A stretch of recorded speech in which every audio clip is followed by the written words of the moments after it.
Hey everybody, it's John Crowley, your average guy, and his average guy opinion of the day. Today, I believe, is episode 126. I'm still a few behind, but I plan on catching up. Um, let's talk about the stupidity of racing. Mostly animal racing, but I think racing in general, when you really think about it, why are we doing it? But what brought this up to my attention is I don't know how many of you follow the Kentucky Derby or care about horse racing at all, but there's been controversy, I think, that just came up today that the Kentucky Derby they raced it on Friday instead of Sunday, I guess because of COVID. But the horse, which was called either Medina or Medina Spirit, and I'll go back to that in a second, but lost because they found performance enhancing drugs in the horse's system after the race.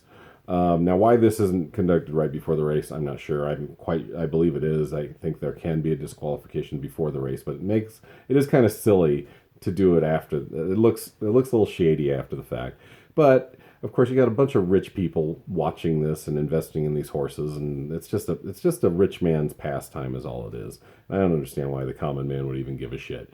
So, but Bob Baffert, and I even heard of the guy because I don't really care about horse racing, but my grandmother used to, so I know the name. He's been doing it a long time, and he called it. He's such an idiot. He said this disqualification is a product of cancel culture. Like, no, you fucking cheated and got caught. What are you talking about cancel culture? That's ridiculous. Fucking rich people saying cancel culture is the most silly thing in the world anyway, is it not? I mean, oh, I got canceled. Did you really? What'd you get canceled out of? A little fame? Probably not even.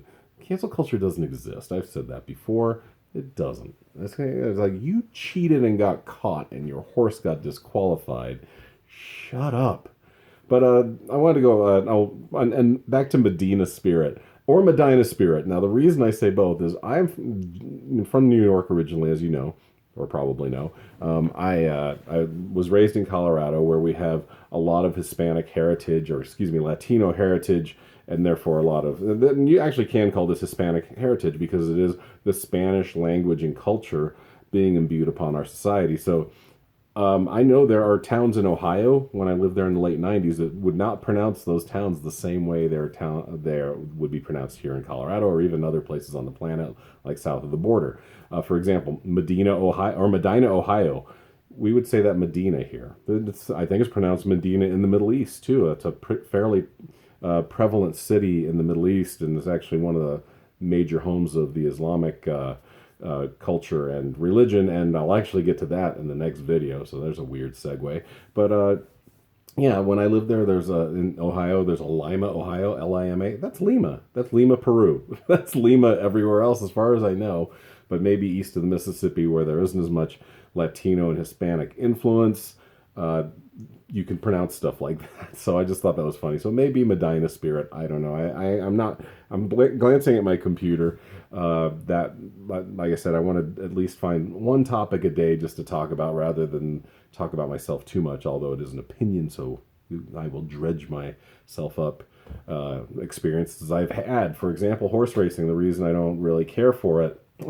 My grandmother was really into it, and I loved my grandmother. That's nothing to do with her, but she was really into it. We would watch the Kentucky Derby every year with her, and the most exciting 2 minutes in sports, they call it, which is fine and I guess somewhat accurate. However, I'll take the most exciting 10 seconds in sport and watch the 100-meter final in the Olympics before I give a shit about horses racing. I don't like animals racing at all. I don't like I said earlier, I'm really not into racing much at all. I don't really care that much. But animals racing, there's a cruelty to it. It's a step above the circus, if even that, really. These animals are not treated well. I mean, they're treated well in terms of getting them to perform. They're fed well. I'm sure they're worked out incredibly. They're probably incredibly healthy animals. However, they're there as an entertainment, and they're there to make people money. My grandmother, when I was young, I'm not sure exactly, I want to say maybe tween, like 12, 13, something like that. I went to visit her, and like I said, she was really into it. So was my grandfather. We went to Belmont, which is part of the Triple Crown of horse racing, as I'm sure many of you know. Not in addition to the Kentucky Derby, there's also the Preakness Stakes and the Belmont Stakes, and they're all different. They're different length tracks, so it really does take a special horse to win the Triple Crown. It hasn't been done very often. I think maybe a couple times even in my lifetime, not very often. I remember Affirmed and Alydar was a big deal in like 1977 when I was a kid, and I always I don't for some reason I cheered for Alydar, which was he was the underdog, and he came second to Affirmed all three times, and then Steve Cawthon, who was the jockey for Affirmed, was like on Time and Newsweek. It was a big deal because I don't think it'd been won for a while. Anyway, the reason I don't like horse racing is when I went to Belmont and we were just watching the horses warm up. We weren't even there for a race. It was just you could go and just watch the horses trot and get trained. And I watched a jockey or a trainer, probably a trainer, crack his whip so hard on this horse's ass, I could hear it cut the air. And we were there. It was kind of, I remember vividly. It was kind of cold that morning, maybe like 30 degrees, cold enough to see your breath. And he brought this whip down so hard it cut the air before it hit this horse on the ass. And think of what it takes to put a horse in pain. It's a lot. It's a large animal. They're over 1,000-pound animals. And this horse went, yeah, just screamed, made this otherworldly, horrific sound.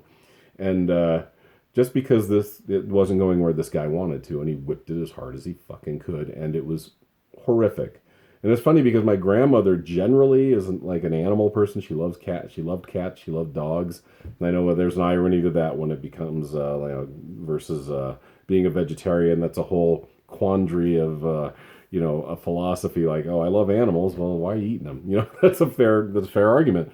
But so that was even closer for me. Like, this is a domesticated animal that's getting beat to shit, so it'll perform. And so after that, I mean, I never cared about it anyway. It's just weird. Then I went to the dog races once. We used to have a dog track here in Denver or in Colorado. I think it was out in Commerce City. And I went and watched that one time. It was fun. It was just a group of guys and girls with just, a night out, a Friday or Saturday night out. And we got a little extra money. Let's go bet on the dogs.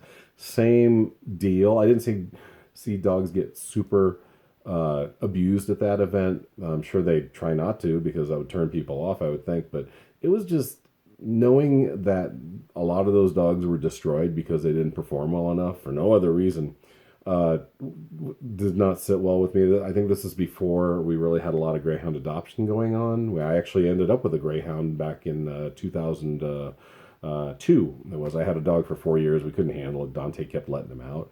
We had to give him back, but I love that dog. His name was Loki, and he was a race dog, but he had a little tick in his shoulder, so he couldn't perform at his top, like he had to be competitive in races. But he was an amazing dog. I would love. We bring him to the dog park, and I just watch him run. He'd bolt and would smoke any other dog there, which proved how good you have to be be a top racing greyhound. But yeah, that was a fun one night, but that was the only time I ever did that too, is going. So greyhound racing, and once I heard about the dogs getting killed, I'm like, oh, this is no good either. And I know they're not treated well. It's a puppy mill on steroids.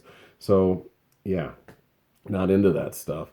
And then I thought about human racing, and human racing's kind of stupid too. It's all really dumb. It's people running around a track or running a straight line, beings or machines if you're into car racing. It's just a weird thing. I'm like, why are we doing it? Think about how wasteful Formula One and NASCAR are and all the pollutants that are going into the sky. I know they have used more ethanol, I think, than they ever did in the past, and that's something, but it's just hillbillies going left when it comes to NASCAR. And I know that's not a hot take, but it really is. I mean, people are there to watch a fucking wreck generally, and that's kind of dark, right? I do think about I respect marathoners. I respect people who can win races on foot. It's amazing. I once had to train pretty hard just to do a 10K back 15, 16 years ago when I was 37 years old. I got in under an hour, and I was really proud of that. That was my goal, to run 6.2 miles in under an hour, which isn't smoking. Barely under a 10-minute mile for 6 miles. But when you look at this body and know how husky it is and know that 20 pounds ago I could do that, I was pretty happy with that. I do like, this is my favorite, I'll close on this. Seinfeld talking about marathons on his show back when Seinfeld was a show. Lady's like, what, you aren't excited about the race? He's like, what's to get excited about? You got one guy from Kenya and one woman from Norway and 20,000 losers. And I love that. Just blank slate, flat. You know, that just I should have finished better than that. But I love that take on racing. Okay, guys, see you next time. Thanks for tuning in. Hope you are well. We'll get back to the next one soon. Bye.